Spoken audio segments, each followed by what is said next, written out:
નમસ્તે મિત્રો, દક્ષિણ પશ્ચિમ મોન્સૂન 2025માં કચ્છ જિલ્લામાં કેવા વરસાદ જોવા મળ્યા છે તેના વરસાદી આંકડા વિશે વાત કરીએ તો કચ્છ જિલ્લામાં કુલ 10 તાલુકા જોવા મળે છે. તેમાં સરેરાશ 310 મિલીમીટર કચ્છ જિલ્લામાં વરસાદ જોવા મળી રહ્યો છે, જે કચ્છ જિલ્લામાં 64% વરસાદ થઈ ગયો છે.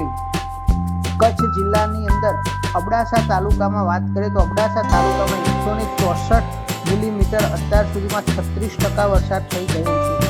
જ્યારે અંજાર તાલુકામાં 272 મિલીમીટર જે 50% વરસાદ જોવા મળી રહ્યો છે. ભચાઉની અંદર 279 મિલીમીટર જે 56% વરસાદ જોવા મળે છે. જ્યારે ભુજની અંદર 366 મિલીમીટર 79% વરસાદ થઈ ગયો છે. ગાંધીધામમાં 405 મિલીમીટર જે 89% વરસાદ થઈ ગયો છે સિઝનમાં. જ્યારે લખપતની અંદર 210 મિલીમીટર 57.53% વરસાદ થઈ ગયો છે. જ્યારે માંડવી કચ્છની અંદર 402 મિલીમીટર 74% વરસાદ થઈ ગયો છે. મુન્દ્રાની અંદર 402 મિલીમીટર 71% વરસાદ થઈ ગયો છે. નખત્રાની અંદર 373 મિલીમીટર જે 79% વરસાદ થઈ ગયો છે.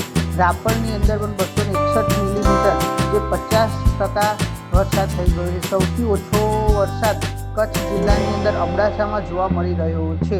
કચ્છની અંદર કચ્છ રિજિયનની વાત કરીએ તો કચ્છ રિજિયનમાં અત્યાર સુધી 64% વરસાદ જોવા મળી રહ્યો છે. આગામી સમયમાં આ પણ વરસાદની ઘટ પૂરી થઈ જશે તેવી રીતે જોવા મળી રહ્યું છે. નમસ્કાર.